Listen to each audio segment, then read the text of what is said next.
Hello and welcome to WOLFpak Live. I'm your host, Wendy Fortino, and I am so excited to have the one and only, the absolute special. Before I introduce him, though, I want to say that WOLFpak is the official bag of the UFC. So who better to have on our show than the man himself, the man, the myth, the legend, Royce Gracie, who is part of the Gracie family. Without them, quite literally, the MMA and the entire UFC world would not exist, because he brought his amazing style of Brazilian Jiu-Jitsu to the MMA world that he literally created. And we're going to learn about that. We're going to learn about the start, the transition into the current UFC world that we see today, and everything there is to know about Royce. So Royce, welcome to the show. I'm so happy you're here. How are you doing?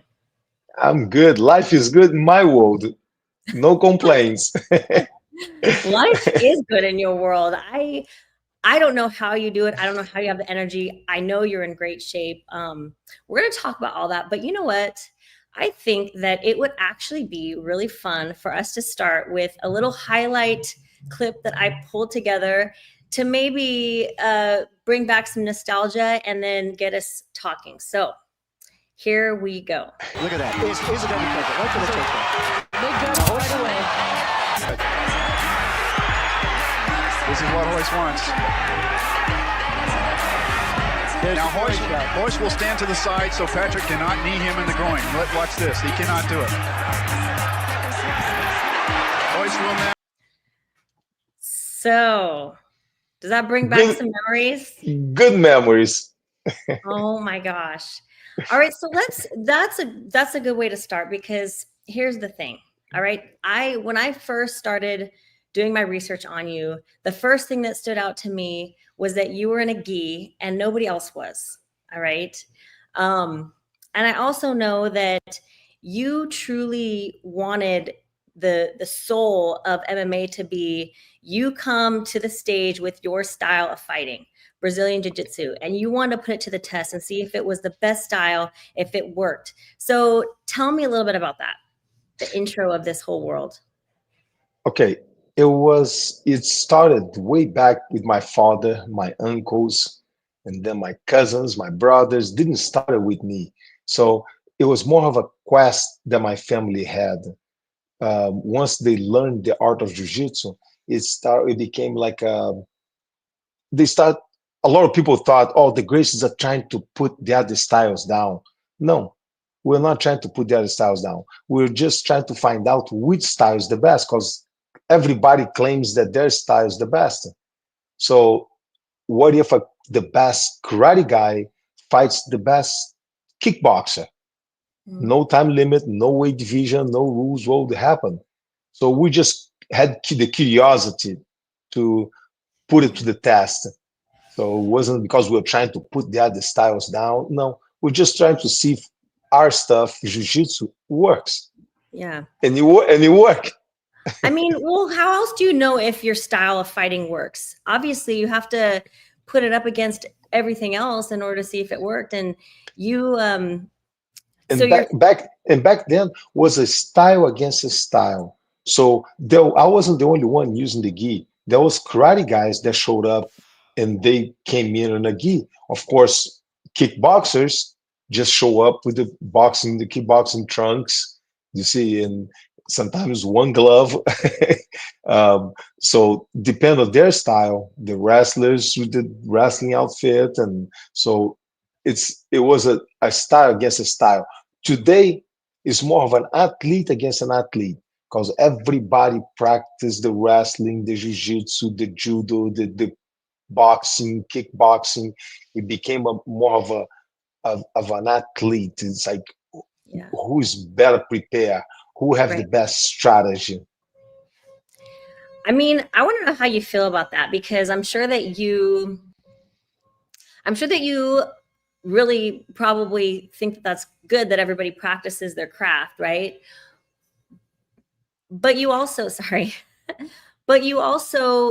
the original origin of MMA. Your vision was truly for each art style to be able to go toe to toe. So I'm curious on how you feel about the way it's evolved, you know? Oh, that was, I mean, on the beginning, because like I said, everybody claimed that their style is the best. Hmm. So we're like, hold on. If all the styles are the best, if we put them in a big pot, in a big octagon, and Right. take the rules out, let's see who wins. Right. And that's what we proved. That was the idea. And I wasn't the biggest one, so there was no time, no weight division, no time limit. So that was the plan. Today it's more like it's like who have the best strategy. Sometimes the guy's an awesome fighter, but comes in with the wrong strategy.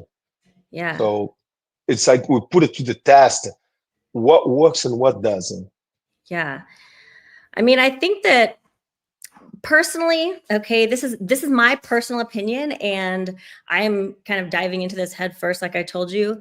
But in my observation, it seems like guys that work well from the ground, guys that have a stronger wrestling, jiu-jitsu background, who can grapple, who can take down, who can get in there fast, seem to have an advantage, even though all the different styles are used now. I mean, actually have to ask you what you think about that? Obviously, I know what you're going to say, but tell me what your thoughts are on that. I mean, I'm not punch proof. Nobody's punch proof.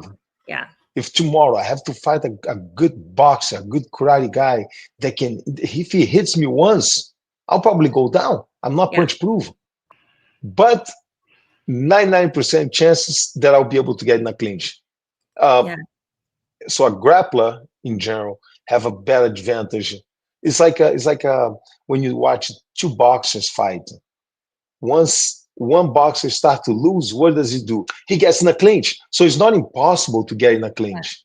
Yeah. So as soon as one is starting to get beat up, the other one just shoot in, get in a clinch. So it's not impossible. So Yeah. and we proved that, you see. So Yeah. but again, nobody's punch proof. You take a good hit, you're going down. So it's today became the combination of both, became, like I said, this strategy. So it became a combination. You got to be good with your hands, kicks, and then if the fight gets in a clinch, you have to know how to grapple, how to do submissions, and how to play defense from the bottom. Yeah. I mean, you knew how to punch. Don't get me wrong. I mean, you are. No, I'm not a puncher. Okay. Hang on. I don't want you to think I consider you a puncher, because I do know that you were chosen in the whole Gracie family to go into UFC 1 because you maintain the true heart of the Brazilian jiu-jitsu that your father wanted, which was, to never hurt somebody in a fight and win. You wanted to. So tell me about that. I think my father, my brother chose me. Because you're the best looking. I never asked them that, but I think it's because they knew I was gonna listen to them. I joke around. I say, "Oh, it's because of my looks," but I think it's because they knew that I was gonna listen to them. And the message that my father, my brother want to send at the time was, "Do not hurt your opponent. Subdue them without hurting them. So don't go over there and just throw elbows across somebody's face and blood everywhere. It's not gonna show the technique that we want to show." So, and I was used to ask my father, my brothers, like, "Man, but the other guys are hitting me. He's like, they're gonna fight me." And they're like, "Don't worry, man. They're not gonna hit you. They're gonna miss. Don't worry." That's how much trust they had in the techniques. Yeah. So, but I think it's because they knew I was gonna listen, obey their order, instead lose my mind. And because the other brothers, my other cousins, could have done the same job. You see, they knew the same thing. They if they are not even better than me, but they were more violent, let's say. Yeah. I get that. They had more fights before me. So yeah. Well, it's interesting because I think something that is so awesome is that a lot of people thought of fighting as throwing punches, throwing elbows, hurting somebody, right? And when you came out and basically, put this concept on the map, this is a clip that I want to show, because there's a few things that really stand out to me, where Shamrock is in briefs, right? And he's going. The gi is, I mean, it's traditional, Yeah. but it's kind of like a trap Yeah. because the opponent will have to hold on to me. Once they hold on to me, they cannot punch. Either they hold me or they'll be punched. If they have nowhere to hold, they're going to be swinging at me. So I prefer if they grab on a hold of me, grab a Yeah. hold of the gi. At least they're not punching, and I know where their hand is. So it's Right. almost like a trap. I like that. But I also wonder why people don't wear gi today. Is it not allowed or? I think the rules change. Yes, they changed the rules. You're not allowed to. You're not Okay. allowed to wear the wrestling shoes. You're not allowed to wear the Yeah. kimonos anymore. I So think that's badass. I mean, he outweighed you probably by, I mean, a good I 50 was I pounds or was I was something. I was about 178 at the time, and he was Yeah. about 220. Yeah. Yeah. So He looked really confident too. I mean, before you started the fight, he looked it so confident. he was a grappler. Yeah. He was the champion in Japan for Yeah. pancration. It's a Yeah. mix of open hand slaps to the face. You're not allowed to punch. You can Yeah. punch to the body, but in kicks and wrestling submission Yeah. wrestling. So he was Yeah. very confident that he was going to win the whole tournament Yeah. Yeah. until he Okay. ran into me. Yeah. Okay. I want to know about you and him today, but I want to say we're going to kind of jump around a little bit as we kind of trail through the um, just the evolution of the sport because it's really fascinating to me. But the time limit, I hear people talk about the time limit a lot, right? And before we start talking about that, I want to show this because I thought this was kind of comical. You might think so too. The UFC fight 5 that you and Shamrock went back toe to toe with, and it was a draw, like you said. I went straight to the comment section because this fight was shown, right? And you two The, went at it for like 36 minutes. I mean, it was this nuts. one was a 30-minute fight. I was they put the first time they put time limit. They put 30-minute time limit, and Okay. then they put a 1 minute rest, and then another 5 minutes overtime. Yeah. And the rules were if nobody give up, it was considered to be a draw. It was a draw. That's So crazy. Neither of you gave up. and well, he hit me a good one on that fight. He was actually good because he showed that I can take a hit. Until I saw then, that. I haven't took a hit at all. But he hit straight in on the eye, the Oh, perfect punch on the eye, swallowed oh, up my eye closed. So, but it was a draw on the end. But yeah. then we fought again a third time, not too You long, did? about 9 years ago. We fought a third time. He insisted on a third rematch, and that was my last fight and my first knockout. I never What? knock anybody out. It's my first knockout. Oh my gosh, My that's last fight was my amazing. first knockout. So So who had the last word on that? So all this to say that your last fight was, how funny is that? So your so last yeah, fight those was the first fight I beat him in less than a minute. yeah, The second fight, because he came in to fight me. The second yeah, fight, he just got on top of me and just held me down yeah. until the time run out. And then Mhm. they start the second. They're like at the time they were like making up as you go. So like okay, Yeah, uh, let's put a overtime, 5 minutes overtime, see what happens. yeah, So that was not even part of the on the schedule. So they yeah. just add the 5 minutes, and that's when he hit me a perfect punch on the face. Ugh, And then, but then it was a draw because nobody give up, nobody tap anybody. that's So so the second badass. fight was a draw. First fight I beat. Second fight was a draw. Third fight it was like 2.5 minutes, maybe three Yeah. minutes. I knock him out, knee to the jaw, and then they That's drop, so and I punch him on the face a few times. The referee calls stop. So okay. So don't say you can't punch because if your last fight was a knockout, okay. Let's go back to your first fight, okay, because this is interesting too. I want to know what you said in his ear, okay, because he taps out and I think he was trying to, okay, so let's go back. my leg and tried to continue. Yeah, he got my leg tried to continue. So he's like, I know he tapped. I told the referee. Everybody saw him tap. But okay, you want to continue? We continue. Keep going. So he's like, no, you're right. I tap.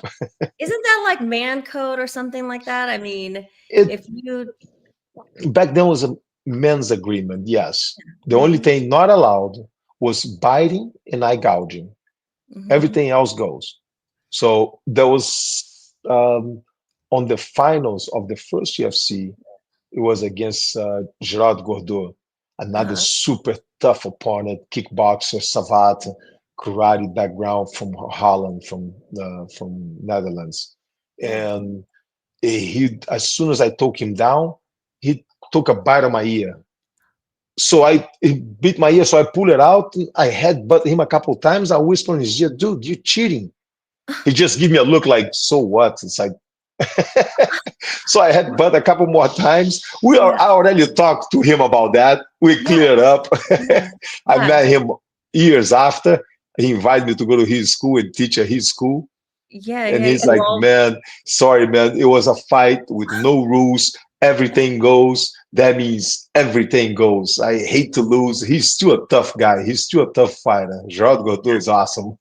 yeah. I mean, he's not wrong. It's hard to have no rules, but then have two main rules, you know? Yes. So So, that kind of stuff is but probably, but yeah. but again, if something like this happened, the Mhm. referee would let it go. There was no like, "Oh, you committed a fault. Let's stop the fight." No, Yeah. no, no, no. You just pretty much you go, "Dude, don't do it again. Go And on. The that's fight how go you on." like it. Yep. Yeah. No That's how you, rules. yeah. No time limit. So when was it? It was right around, I mean, I think it was like UFC 4 or 5 when there was talk about starting to add rules and weight classes and time limits. So tell me about that transition for your family, how that affected you guys and what that process was like. Um, okay. The time limit, it's it's like my father used to say, "I'll give you the weight advantage, but you gotta give me time. Because if I'm fighting with a time limit, somebody bigger and stronger, I don't stand a chance. Because he'll Mhm. get on top of me, he'll hold me down.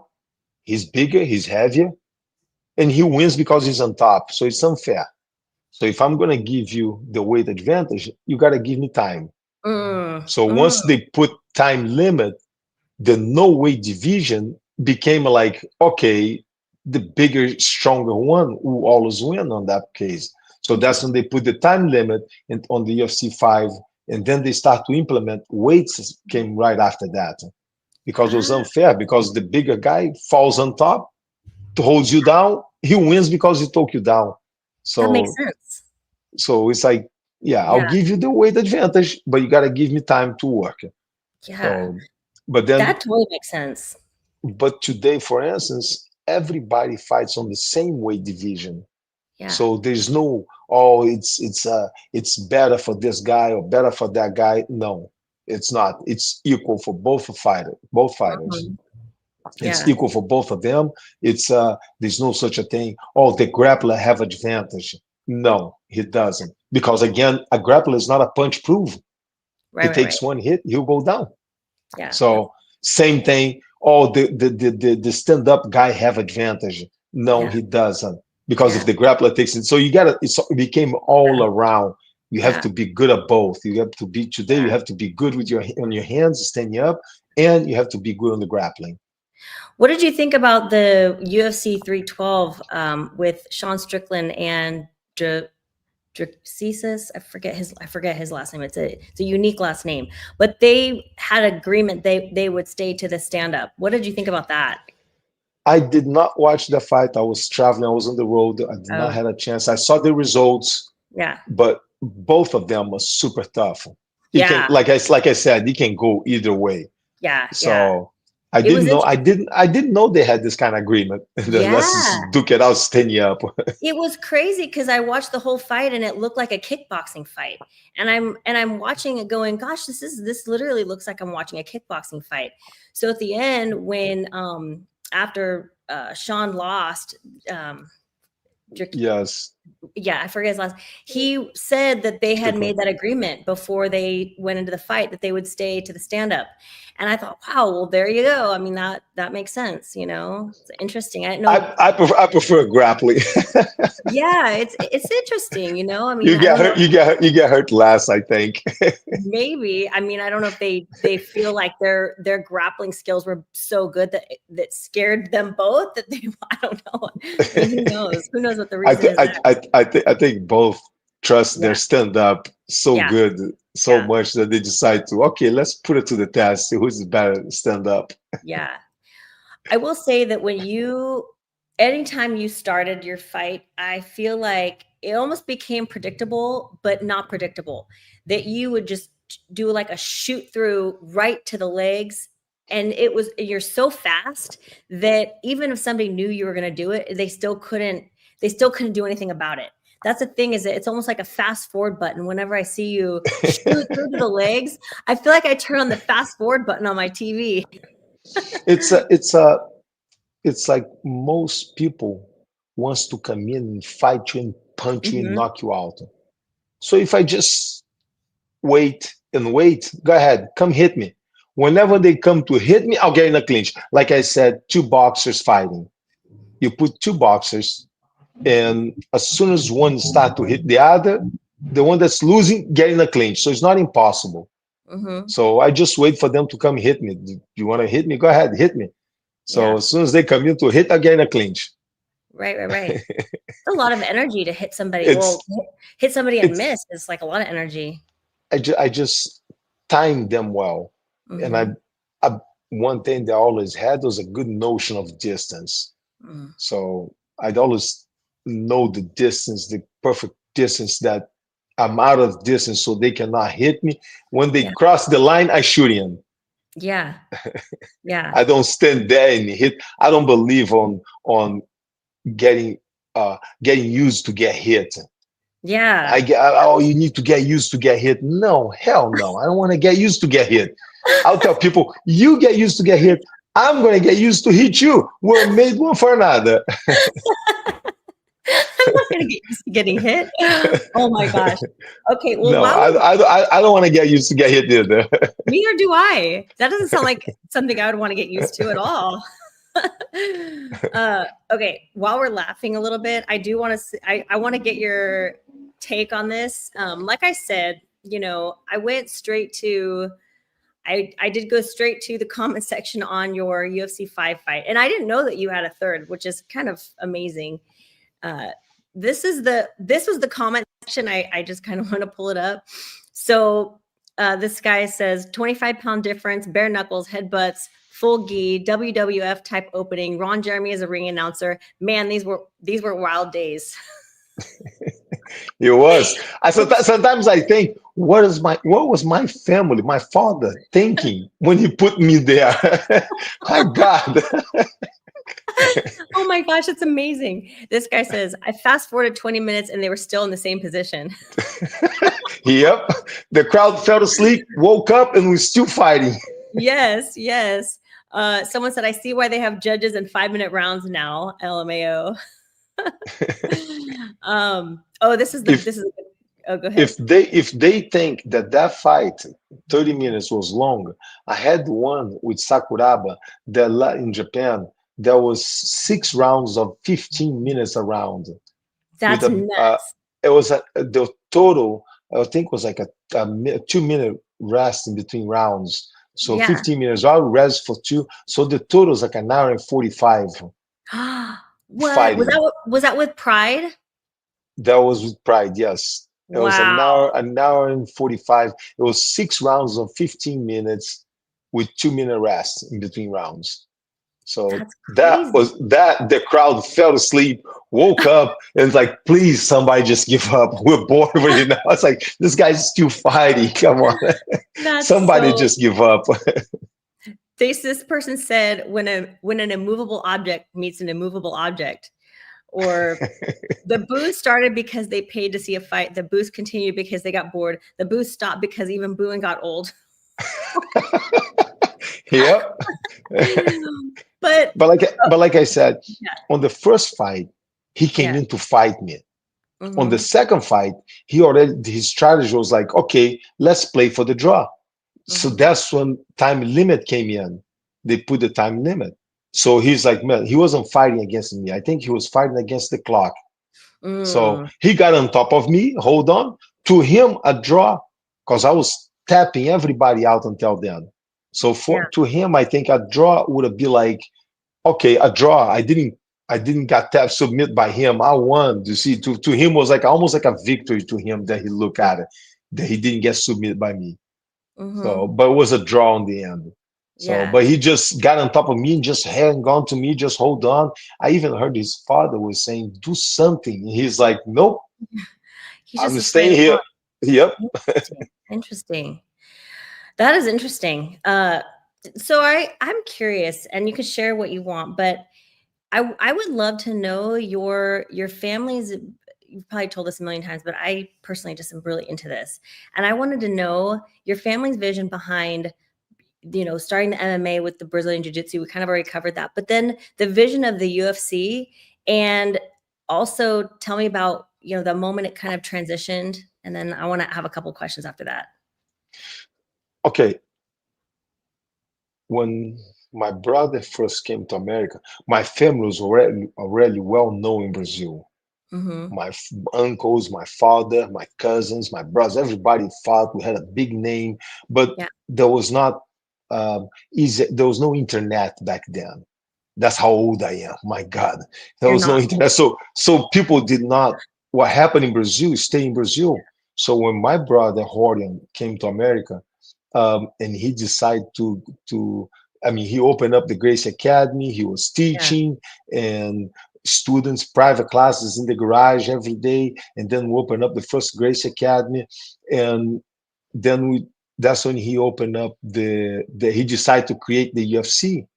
The ideas that they had on the first one, it was like let's make a pit, okay, with the inside on the surrounding outside the pit, it will be sharks underneath. So if somebody falls off, it will fall and sharks will eat the fight. I was like, no, you can't do that, because if I fight a sumo wrestler and you push me off the edge, shark is that's right. Wait, sharks? Wait, sharks?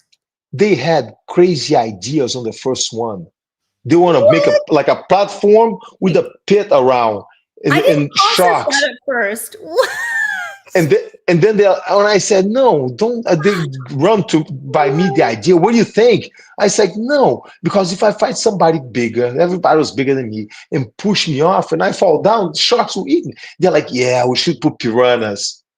I was like, no, you will eat me anyways. Gators? I was like, no, don't put any animals, anything that will eat me if I fall down.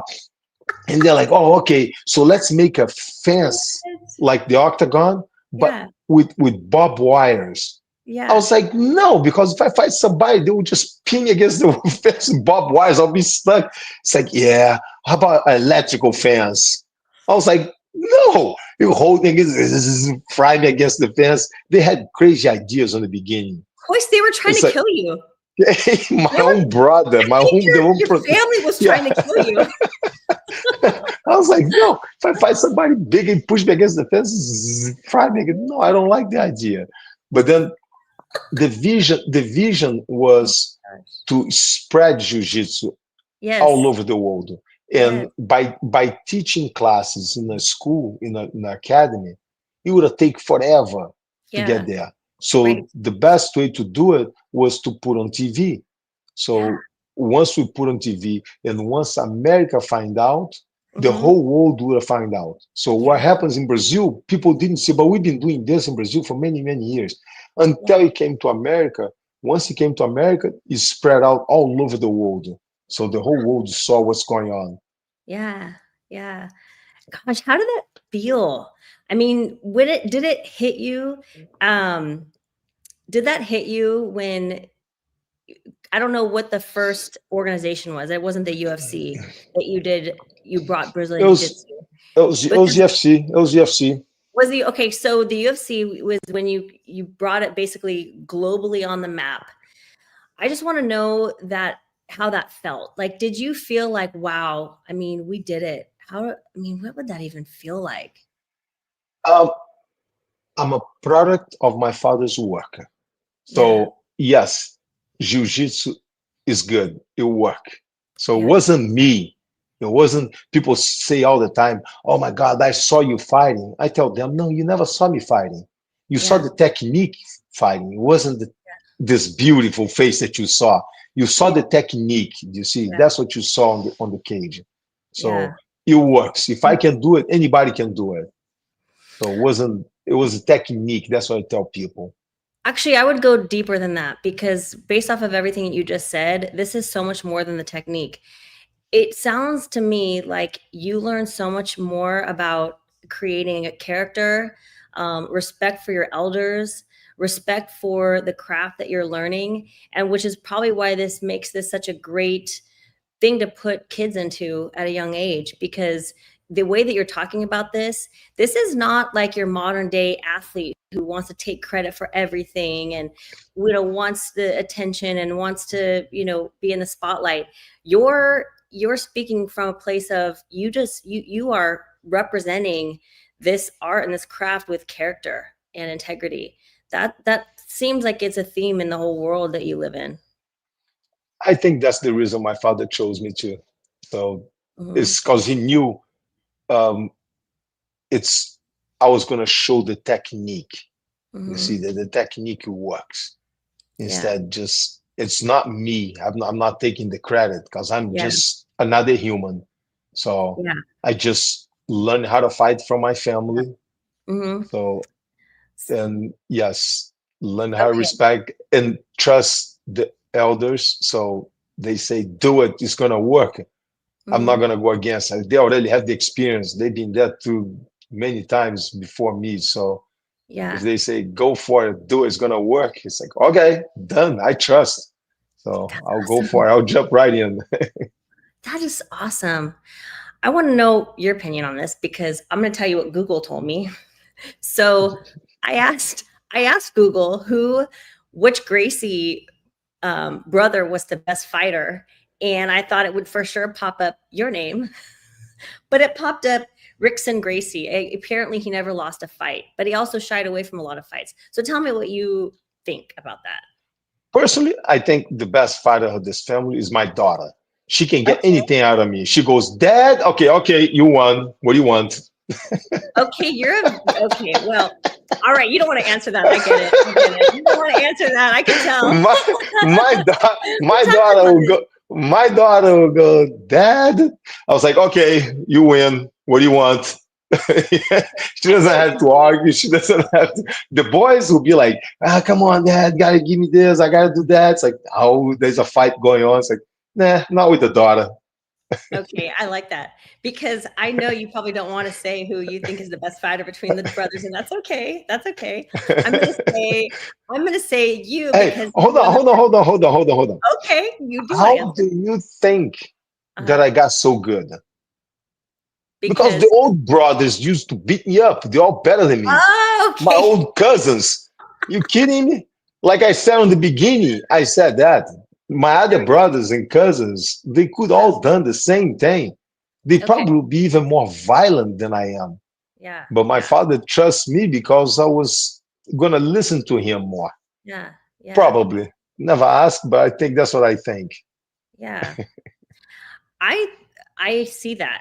I'm still curious, because I think me and probably a lot of people really want to know more about your opinion on the way that the sport is evolving, because the rules that are in place are necessary. They're necessary evils. You can't have time limit without weight, vice versa, because of what you explained, right?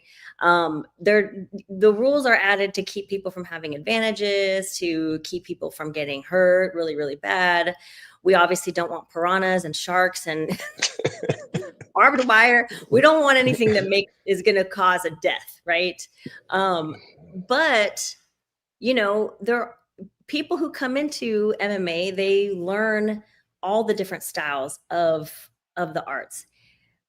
You still are really passionate about Brazilian Jiu-Jitsu, but I also know that you're still really involved in the UFC. So tell me how those two things merge and what your thoughts are on the multiple styles now that we have. Well, if you take jiu-jitsu out of the equation, jiu-jitsu like the spine of all the. So you take them out, all the other styles have rules. You see, karate guy, a kickboxer, a boxer, the stand-up fighter, he doesn't know how to grapple. He got to learn jiu-jitsu. A wrestling is really good on takedowns, but there's no submission on wrestling. So you see, judo is very good on takedowns, but very a limit on the ground techniques, on the submissions. So the jiu-jitsu, I would say, is the spine, is what puts all of them together. Yeah. Well, you're the one to ask this, but where did jiu-jitsu come from? What did the name, how did that name get created? Well, my uncles, actually, not my father, my uncles learned from a Japanese gentleman that was doing business in Brazil with my grandfather. In exchange of good faith, he taught my uncles the art of jiu-jitsu. My father learned by watching my uncles. He was too small, he couldn't do it. So he learned by watching, memorized the whole thing, and you see on his mind, he developed an easier way to do it. So he adapted for himself, and that's when the transformation became. But they say it came from India to the mountains, to Mongolia, to China, to Japan. You see those monks to defend themselves empty-handed without using weapons. So they were fighting to defend the places and to the mountains. So and they got to Japan, and then samurais start to practice, and interesting, and then became throughout the years the empty-handed style fighting. So yeah, you travel around all over the place. I mean, you're traveling right now, teaching this art. People, I mean, like I said, when I look at everything there is to know about you, something that I see pop up a lot is it being called Gracie Jiu-Jitsu. You know, I mean, it's not Brazilian Jiu-Jitsu. Most of the places that I see, I mean, it's called Gracie Jiu-Jitsu because it truly is so foundational in your family and the way that you brought it to the table, and you're still passionate about that. Gracie Jiu-Jitsu, Brazilian Jiu-Jitsu is the same thing. It's just the teaching method that we use it. So Gracie Jiu-Jitsu, we use it. There's a teaching method process that we use to teach people. But Brazilian Jiu-Jitsu will be the same thing because it was developed in Brazil with my father, my uncles, you see, my cousins. So developed with them. So. You teach a lot with that. You not only teach about there's the character building, there's the techniques, but also nutrition. You have some interesting nutrition principles too, right? Uncle Carlos and the other uncles, they're the ones that first learned jiu-jitsu. And then my father learned from Uncle Carlos. And then when my father took over jiu-jitsu, Uncle Carlos started to develop this eating habits, let's call. It's like we call the Gracie diet. He became like the guru of the family. He started to work with numbers, letters, creating new names. So he became the mentor of the whole family on that part. So it's not exactly a diet. We call it the Gracie diet, but it's not exactly a diet. It's more of eating habits. It's more of if you think, when do you get sick? You get sick. It's more of a food combination towards an easy digestion, let's say, to keep the pH balance on your body balanced. So it's like when you get sick when you stress with work, and you stress because the house that you put is not selling, and somebody crashed into your car and the insurance to give you a hard time, and you're having to work extra hours, and you're getting up early and sleeping late because you're going to work out, and then you sit down and you eat a heavy meal like typical Thanksgiving meal that you eat everything a lot, and then you sit down and you take a nap. You go, my God, I need to take a nap because I ate too much. Whew, I'm tired. And you take a nap, and then you wake up Yeah. and you have a cold. And Yeah. what do? You blame the air conditioning. Oh my God, I slept underneath the air conditioning. Oh, it depends where you are in America. Oh my God, it's too hot outside. I got a cold. Or it's too cold outside. I got a cold. So, but you never look at your diet, what you ate, because your body is already running, was running on a low immune system. Yeah. And then you eat something very heavy to digest, it zeros the immune system. So, and that's when you drop sick and you blame everything else besides Yeah. what you put in your body. So the Gracie diet of food combination is more towards easy digestion. I can't afford to get sick. Yeah. Okay. I have a question. So do you ever get stressed? Because I just feel like you are immune to stress. Yes, I am. If there is no solution, solve it is. Oh, can I get on? I need to get on that wavelength. I need some of that. That's what I need. Okay. I was just telling a friend of mine, yes, I get all kind of problems. I'm a Yeah. problem solver. But if there's no solution, hey, let it go. Solve it is. There's nothing you can do about it. I like that. I like that. Because I was going to ask if you do get stressed, like how you handle that. But how do you ask a question like that to somebody who literally never gets stressed out? There's no. Nope.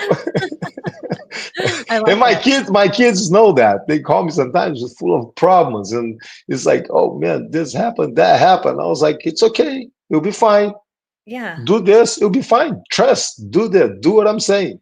You'll be fine. Or don't do anything. Let it untangle itself. Life will take care of it. So it's like I'm least stressed person.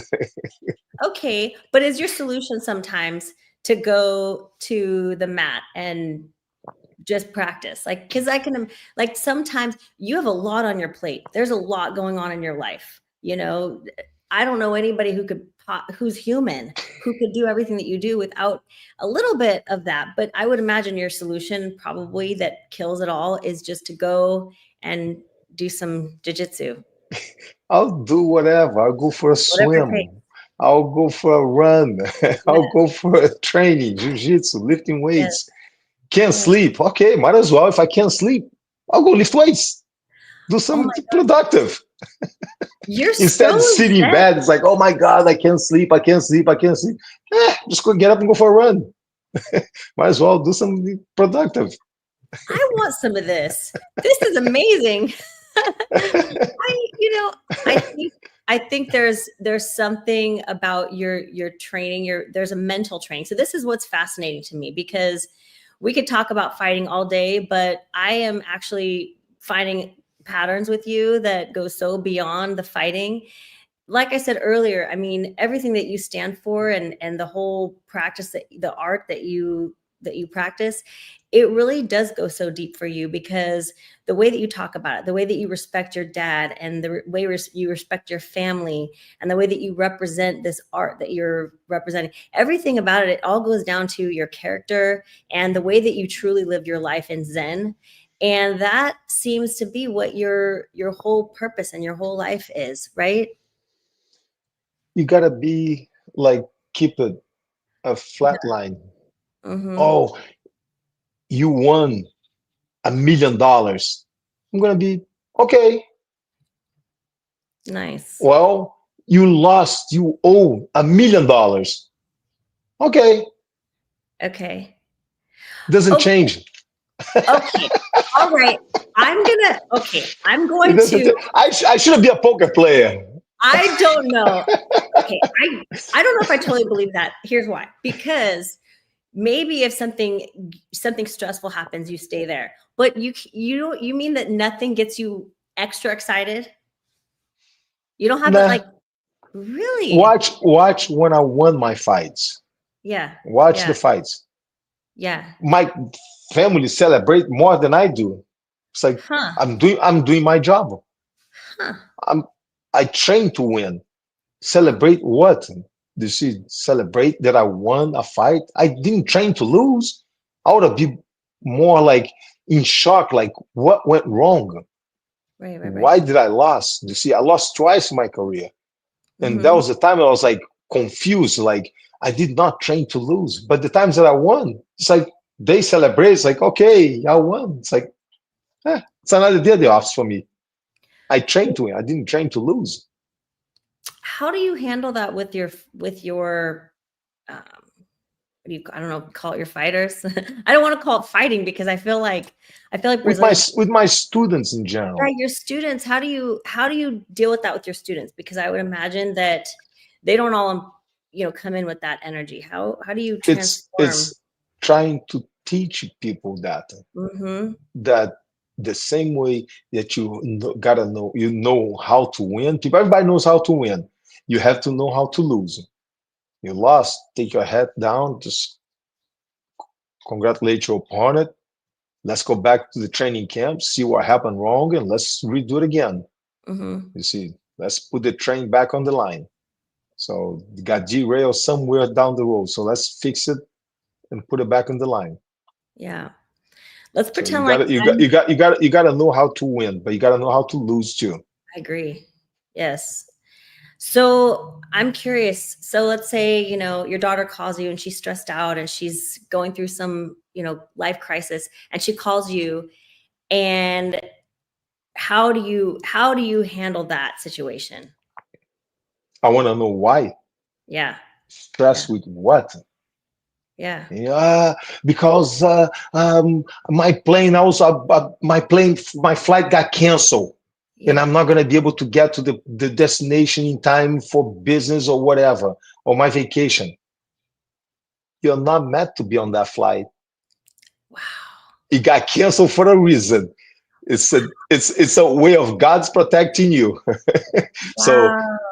Yeah. don't complain that got canceled. There was a Yeah. reason that God wrote that they canceled the flight. So Mm-hmm. don't go over there. They canceled the flight. Why they canceled the flight? Because there was a piece that was missing on the flight. So if you flew without that piece, the flight will crash. Yeah. Thank God they canceled the flight. Yeah. The crew did not show up in time, so they had to cancel the flight because something was going to happen. So Right. be glad that they canceled the flight. Thank God. Hey, look at the positive sides. The glass half empty or half full? To me, it's always half full. Yep. Yep. People look, guys, like it's half empty. Oh my God, I can't believe I travel all the time, and once in a while there's a problem, and they cancel the flight or they delay the flight, and I see people going over there and screaming and making noises and complaining. I'm thinking, I'm glad they found the problem while we're still on the ground. Imagine finding the problem while in midair. Ladies and gentlemen, we got a problem. It's like, uh-oh, that ought to be a problem. Yes. So, which seems to be happening lately, which scares me. I don't know what the heck is going on right now with flying. So there was a lot of hiring people because of their looks and the way they think, not because they're the best. So yeah. it's gonna happen eventually. It's gonna crumble down. It's happening now. Yeah. So a lot of people that got hired because the way they act, the way they talk, the way they look, not because they're the best. I want the best pilot flying my plane. I'm 100% with you. I totally know what you're talking about. I'm 100% with you. Yes. You travel around spreading your art and your craft. And this is something that we had talked about before, but one of the things that makes you so transcending your legendary status is your ability to know how to really truly reach out to your fans and your students and create students all over the world, right? An art that the modern generation is just not quite getting, and it's a lost art to be able to, connect with people in person, since we're in such a social media world. Interestingly, you don't like to share too much on social media. So tell me about that. Tell me about what your belief system is on that, and why you're so passionate about, the face-to-face interaction with people, even to this day. I believe on that. I believe in the Yeah. shaking of a hand Mhm. and talking to person and in person instead just send me a text message. And some people sometimes they send me a text. I'll pick up the phone and I call. And they don't answer. It's like, dude, you just sent me a text. Really? Talk to me. I don't have the time to be texting. And if I can, I'll call. You see, I unless if appreciate I'm that. stuck somewhere, I'll send a text. Yes. Yeah. But most of the time I'll call. I'll pick up the phone and call. I appreciate that. I do. Whenever I meet somebody who operates that way, I just feel like, God, why don't they make more? Why don't they make more of these? Like, this is, I do. And I know your time is really valuable and very limited. So, whenever somebody And, gets and, and I enjoy traveling. yeah, I can't sit still for too long. I I've, enjoy traveling all over the world. So I've noticed. I don't mind. I've noticed. I've noticed. Yeah. I honestly I feel like I could talk to you forever about just about anything. I seriously, you're so easy to talk to. I love your energy, your vibe. It's next level. And I just want to soak it all in because I already feel like whatever was ailing me, I don't know what was, but I think we all feel like something is, it's just gone. It's like poof, the energy. Maybe one of those days you gotta come in and take my seminar, take my class. I will. Oh my And gosh. if you watch me teach a kids class, you'll be like, what just happened here? We Yeah. put like 50, 60 kids between the ages of 4 and 12, and will be quiet in the room. I'll teach them without talking to them. The first 10, 15 minutes, I don't say a word. I just look and just go nod. And they all do exactly what I want them to do. It's like, even the parents was like, what did you do to our kids? Where'd Wow. they go? What kind of...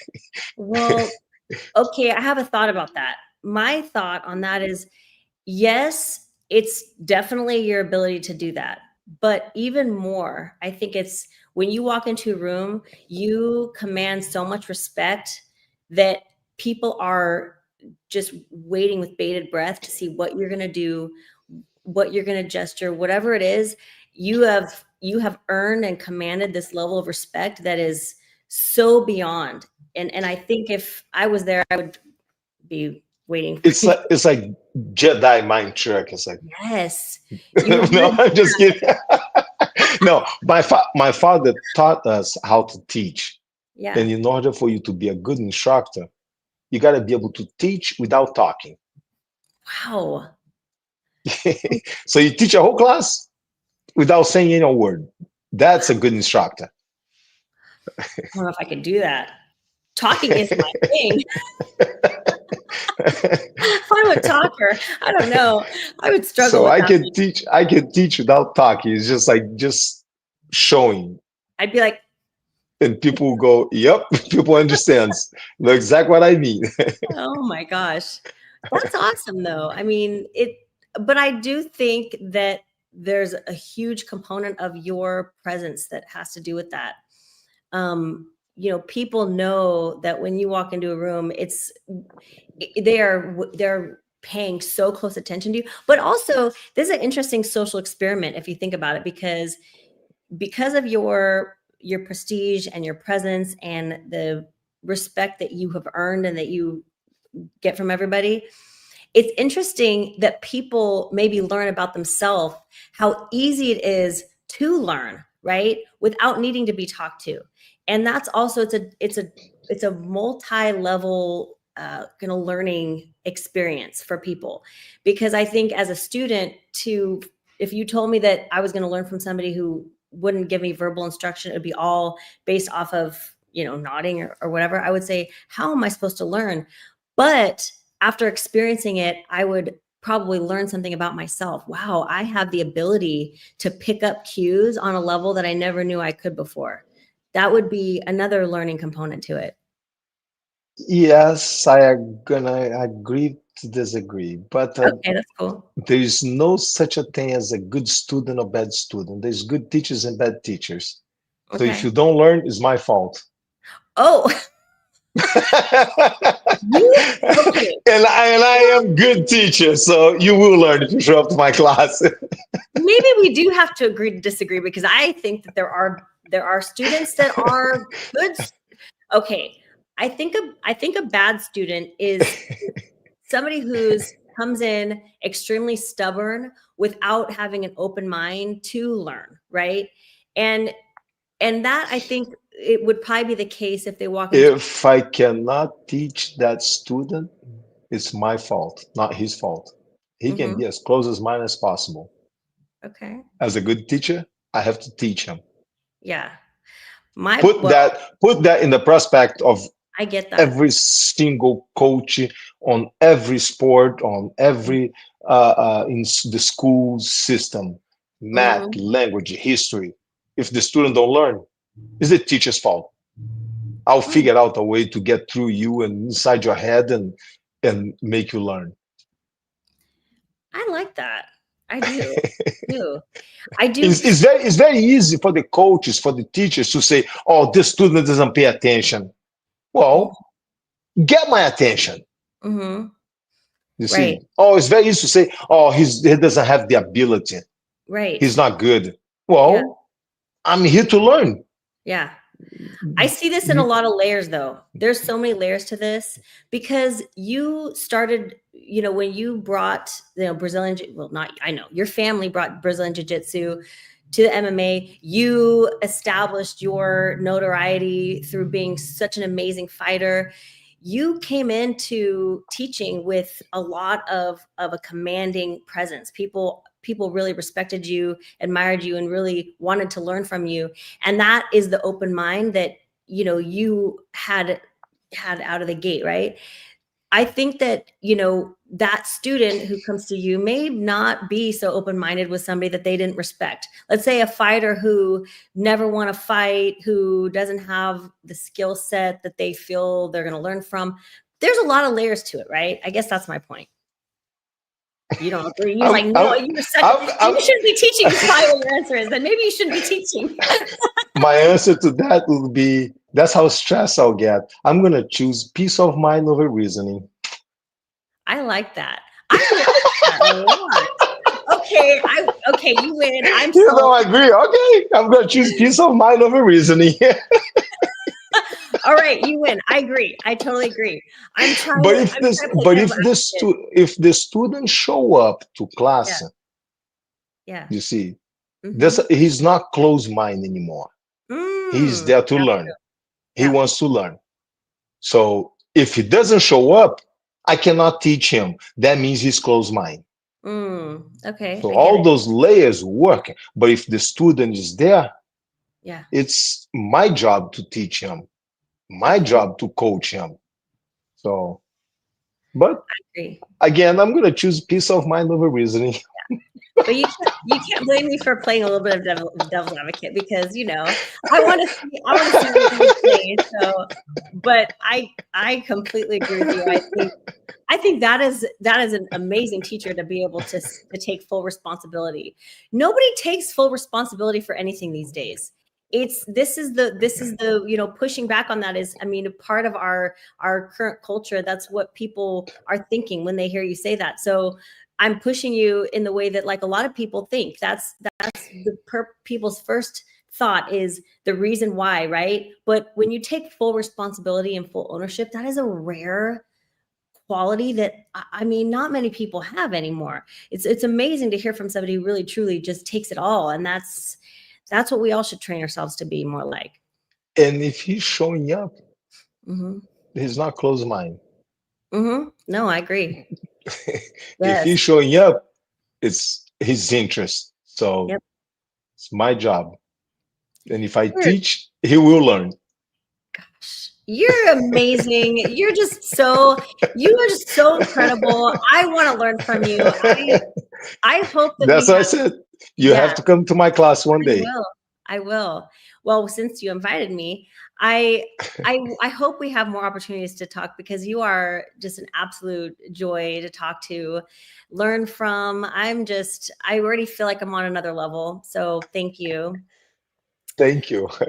And I want you to, I feel like, can you believe we've been talking for an hour? This is crazy. I feel like we could talk forever, but I do want you to have the final word. I want you to talk to your fans and your followers and your students and everybody who loves you so much. What would you like to say as, the final words? Anything's possible. You just have to have discipline. You're not being tough, being talent. That if it ends one day, you have to have discipline to get up and do it. What you gotta do. So once you have discipline, you got everything. And I would say, mic drop. Oh my gosh. Royce, don't go anywhere. I want to say bye to you on the other side, but I just, again, thank you. Thank you so much. Thank you. And everybody watching, thank you all for tuning in. This is going to stay up on our YouTube channel, so you can go back and watch it. I want to say again that the UFC is WOLFpak is the official bag of the UFC. So go take a look at our website. And until next time, I will see you all on the flip side.